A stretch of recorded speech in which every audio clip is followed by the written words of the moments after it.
Nous voici maintenant depuis 2 épisodes dans notre semaine consacrée aux lois spirituelles de la semence. Et dans cet épisode 10 de Premier 2025, nous plongeons dans l'un des principes les plus puissants, celui de la multiplication divine, ok? Des cycles divins de multiplication, si tu veux. Ce que tu vas découvrir aujourd'hui va certainement transformer ta compréhension de la croissance spirituelle et, je l'espère par la grâce de Dieu, libérer une nouvelle dimension de manifestation dans ta vie. Le cycle de la multiplication divine, repose sur 3 piliers essentiels: les phases de croissance, les accélérateurs divins et les points de multiplication. S'agissant des phases de croissance, il s'agit du moment où tu reçois la semence, où Dieu plante la semence en toi. Ok, c'est notamment un temps de préparation où souvent le Seigneur te prépare, on va dire, de manière cachée.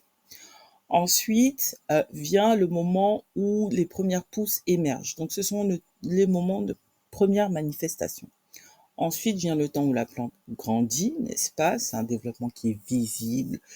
Tu portes, j'ai envie de dire, ton caractère se développe, maturité, tout ça. Il y a pas mal de choses qui se passent en toi. Et puis vient le moment où l'arbre se fructifie. C'est le moment où tu portes un impact visible et multiplicateur, j'ai envie de dire, dans ton environnement. S'agissant des accélérateurs divins, le premier qui est immuable et qui est le fondement de tout, c'est la puissance de la parole. Ok? Le deuxième, c'est l'onction de Dieu, l'onction de l'esprit. Pourquoi? Parce qu'il te donne une capacité surnaturelle. Tu m'entendras parfois parler de grâce capacité, c'est la même chose.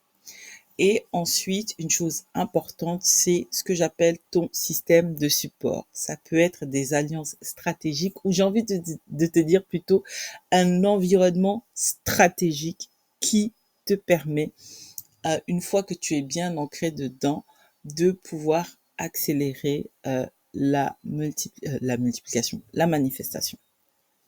Ensuite, le troisième pilier, comme je dis, ce sont les points de multiplication. Ce sont notamment des moments stratégiques ordonnés par Dieu, des connexions divines préparées à l'avance et aussi et surtout tes pas de foi, des actions de foi. Ok?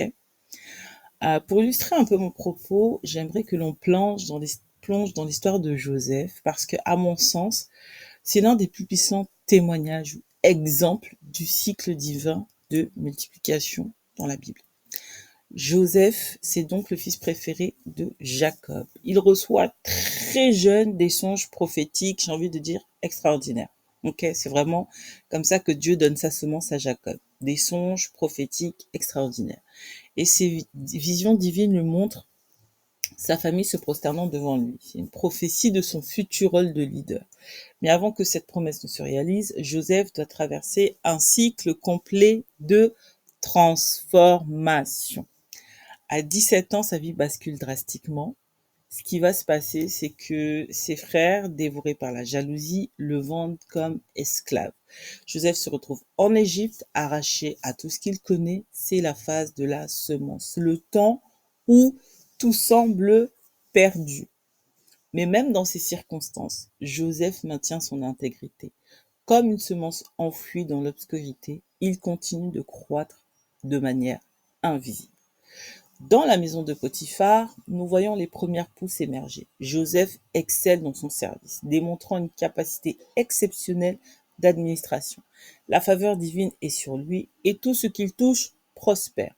Mais juste au moment où sa situation s'améliore, une nouvelle épreuve surgit. Accusé injustement par la femme de Potiphar, il se retrouve en prison. Cette période de prison aurait pu le briser.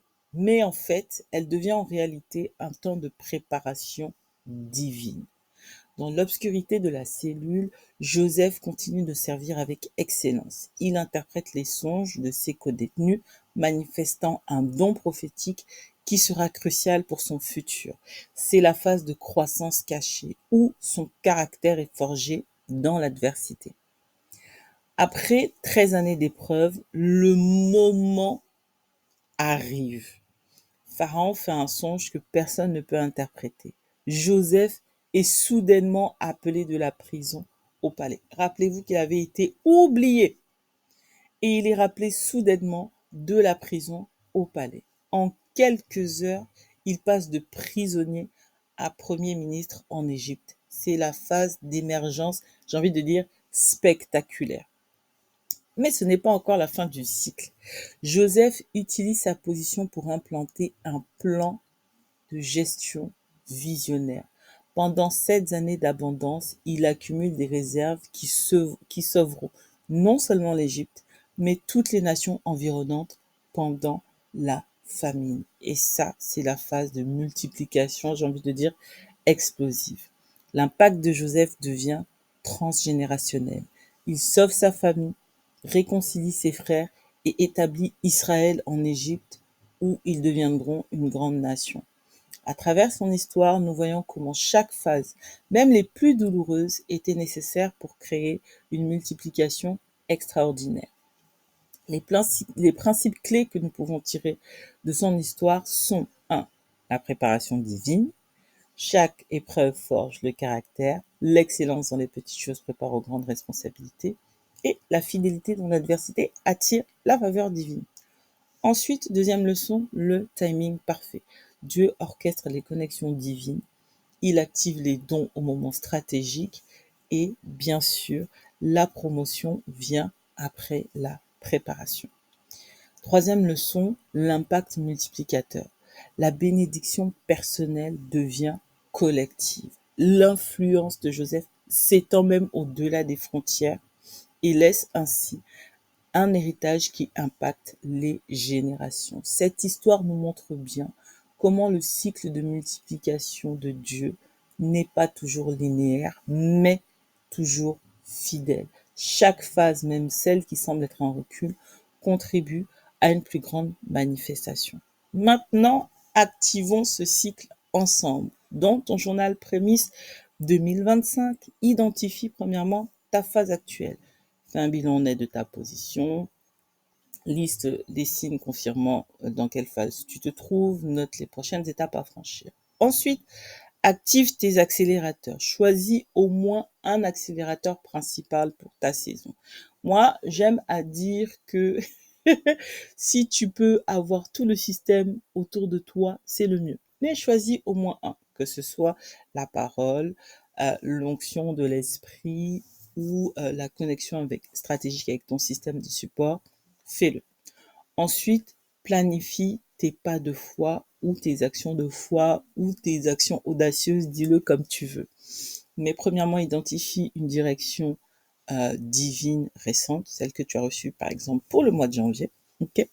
Définis ensuite 3 pas d'obéissance concrets et surtout établis un plan d'action selon un calendrier. C'est le calendrier que je veux que tu fasses. Parce que dire je vais le faire, c'est bien, mais savoir ce que tu vas faire, quand tu vas le faire, c'est encore mieux.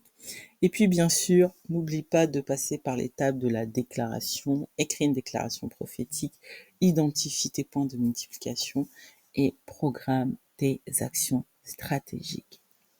Une fois que c'est fait, n'oublie pas toujours de prier et de dire au Père véritablement, Seigneur, comme tu l'as fait avec Joseph, fais-le avec chacun d'entre nous. Seigneur, maintenant, nous déclarons que nous activons le cycle divin de la multiplication, que chaque semence de 2025 entre dans son cycle complet de manifestation. Nous déclarons une multiplication extraordinaire de chaque investissement en 2025, qu'il soit spirituel, qu'il soit naturel ou autre. Nous déclarons une multiplication extraordinaire. Que notre fidélité, Seigneur, dans les petites choses, ouvre la porte aux plus grandes responsabilités. Au nom de Jésus. Amen. Yes, rendez-vous demain pour découvrir maintenant comment protéger puissamment ces semences de multiplication.